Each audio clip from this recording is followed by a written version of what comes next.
Hi, I'm here to talk to you about the RSS rugged structural screw from GRK. It's one of our many patented products. It has a star drive for easy installation, a patented head design which incorporates the washer, and is also very safe on playground equipment. If you have kids around the house, if you have a hex head with an ordinary lag screw sticking out, kids can hurt themselves on it. With this, it's a very flat head design, very safe for kids. You have a patented thread design on the screw, which is called a W cut, where you have two cutters next to each other that look like this, and they reduce the torque while you're driving the screw.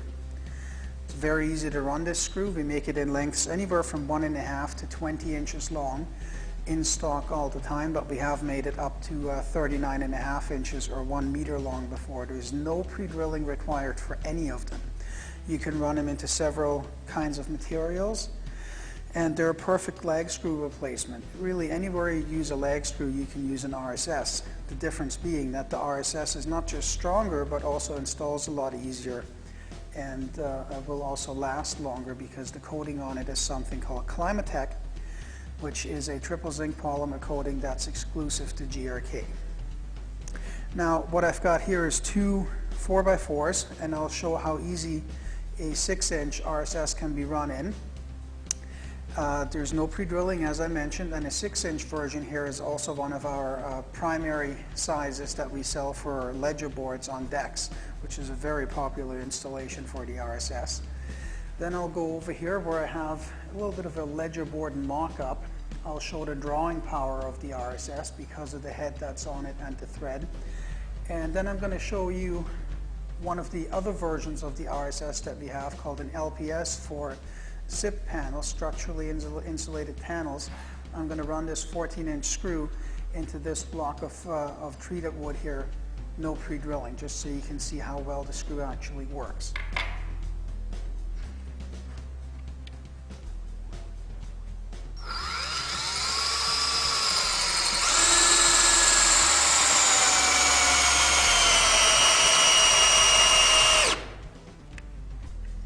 Now, with an ordinary lag screw, you'd still be looking for the right size drill bit to pre-drill the hole, or maybe even pre-countersink. With the RSS, there's no issue. You just point, pull the trigger, run the screw right in. Now I'll move over here. You can see I created a gap between these two pieces of 2x4s just to help me show the drawing power of an RSS screw.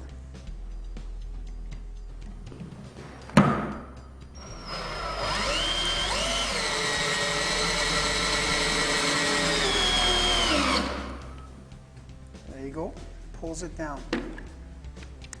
Now, just got to switch bits here and go with this 14-inch LPS, or log panel screw as we call it.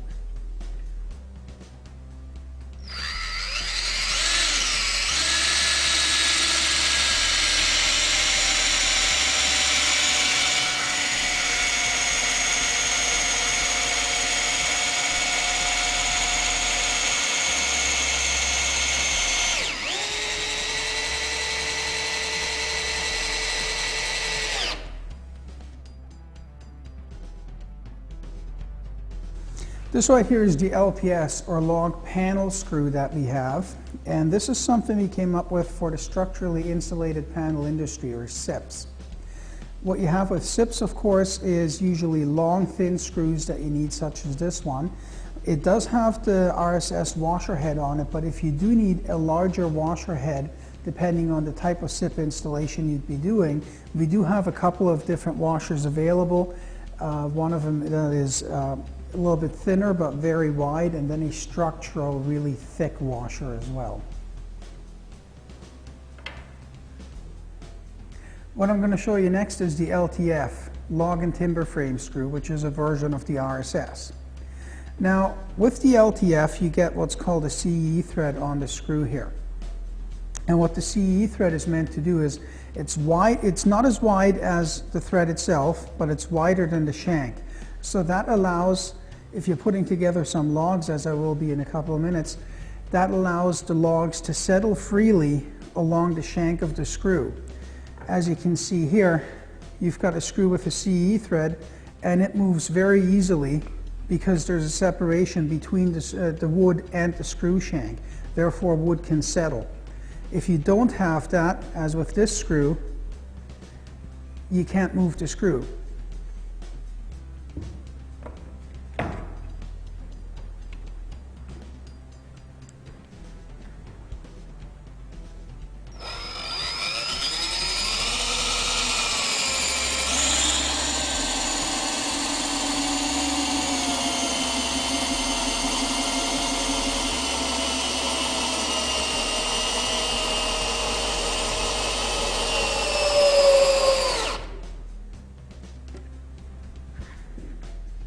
Always makes for an easy installation.